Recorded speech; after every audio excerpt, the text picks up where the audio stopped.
Morning, it's Monday the 8th of September 2025. That's it. Today we're going to talk about Lucy Connelly. Before that though, solidarity to the Lumley Street warriors up in Sheffield and to the mine guards at the National Coal Mining Museum are on strike again this week. Sad news overnight, Rick Davis, he was in Supertramp, he formed Supertramp, 70s supergroup, 70s, 80s supergroup. He passed away last night at the age of 81.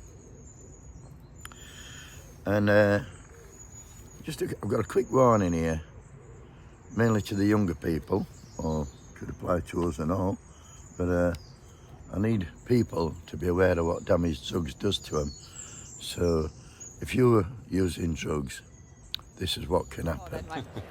I'm an insomniac,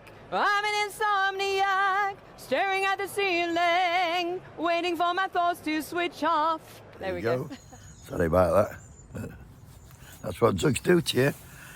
On to Lucy Connolly. She's the mother and wife of a Conservative councillor who, she was imprisoned for sending a tweet which was inciting violence, really.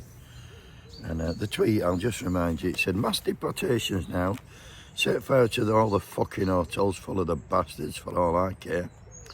And while you're at it, take the treacherous government and politicians with you. I feel physically sick knowing what the families will now be going through." If that makes me a racist, then so be it. She did have a history of sending racist tweets, did our Lucy.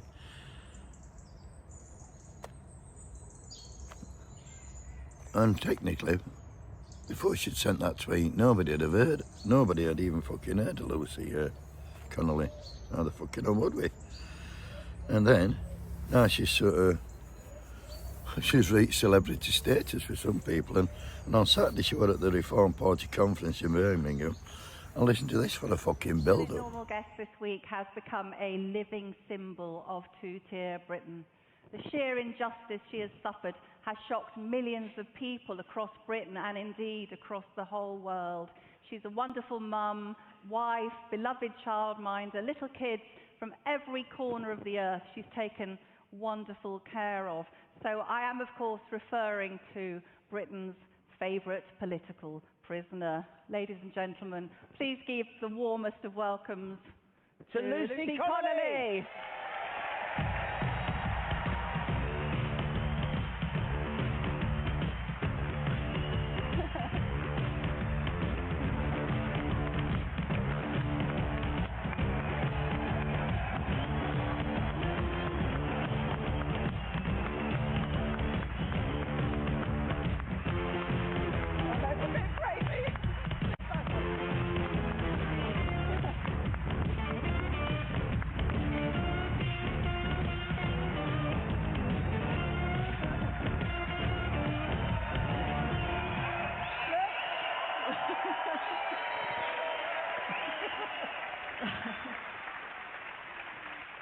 A wonderful woman, a mum, a wonderful mum, a wonderful wife, a beloved childminder.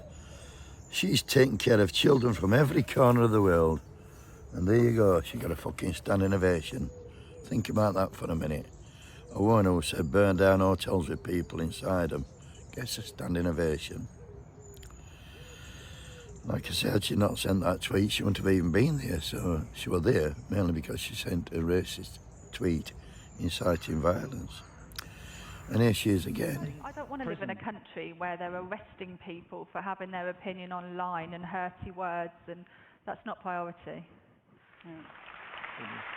Family.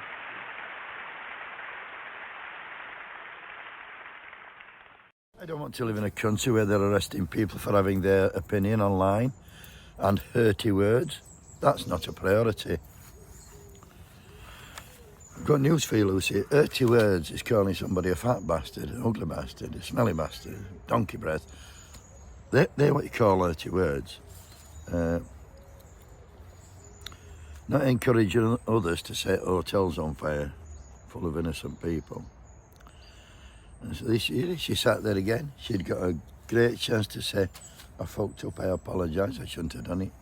But no remorse. Tell you what she is, she's as thick as fucking shit. She doesn't know the difference between an opinion and inciting violence. And the sad thing is, and this is really fucking sad, this woman, a fucking known racist, got a fucking hero's welcome at the Reform Conference. Tell you what we're doing? We are sleepwalking into something very, very dangerous.